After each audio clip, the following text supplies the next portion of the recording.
हमारा भाव किसी को ठगने का है, किसी की आत्मा को कष्ट देने का है, तो वैसा ही फल मिलेगा।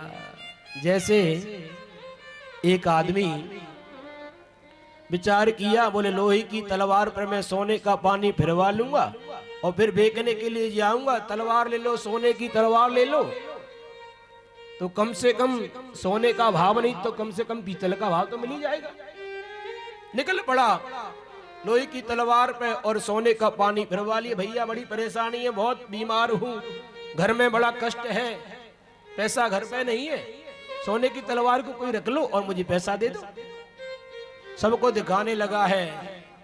उधर से एक आदमी ने क्या किया, एक मटकी में और आधी मटकी भर लिया गाय का गोबर और ऊपर जाके घी भर लिया। ऊपर मटकी के क्या भर लिया, घी भर लिया। उधर से आवाज लगा रहा है घी ले लो, घी ले लो, घी ले लो। इधर से ये आवाज लगा रहा है कि तलवार सोने की कोई खरीद ले। प्यारे भगवत प्रेमी, दोनों का आमना सामना हो गया। इधर वाले ने कहा भैया मैं तो अपनी पत्नी बीमार है, घी खिला दूंगा ठीक हो जाएगी, पर लेकिन तू इस तलवार को ले ले। सामने वाले ने कहा हो तलवार तो सोने की है, बहुत महंगी है, पर इसको घी की आवश्यकता, इसलिए साथ जाके इसको बेच रहा है। और तलवार वाला कह रहा है ये तो लोहे की तलवार है, इसके बदले कम से कम घी तो मिल जाएगा, कम से कम कुछ नहीं तो 10-20 किलो घी तो इस मटकी में निकलेगा। तलवार वाले ने तलवार घी वाले को प्रदान कर दी और घी वाले ने तलवार वाले को घी प्रदान कर दिया। दोनों बड़े खुश होकर प्रसन्न होकर के अपने घर पे पहुंचे हुए हैं। घी वाले ने देखा ओहो घी में खुशबू तो अच्छी आ रही है।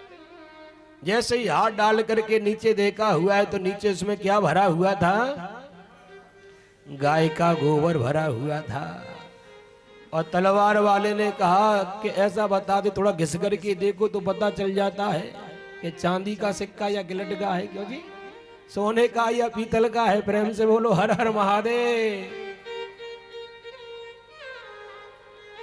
जैसे ही उसने तलवार को घिस करके देखा तो लोहा निकल आया। अरे राम राम, माथे को ढोकने लगा।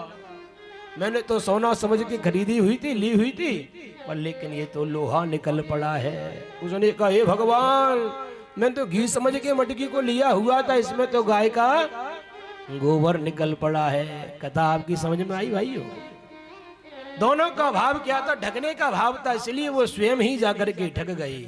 इस शिव महापुराण की कथा बता रही है कि जैसा भाव लेके आप कथा में बैठेंगे वैसा ही फल भोले बाबा आपको प्रदान करेंगे।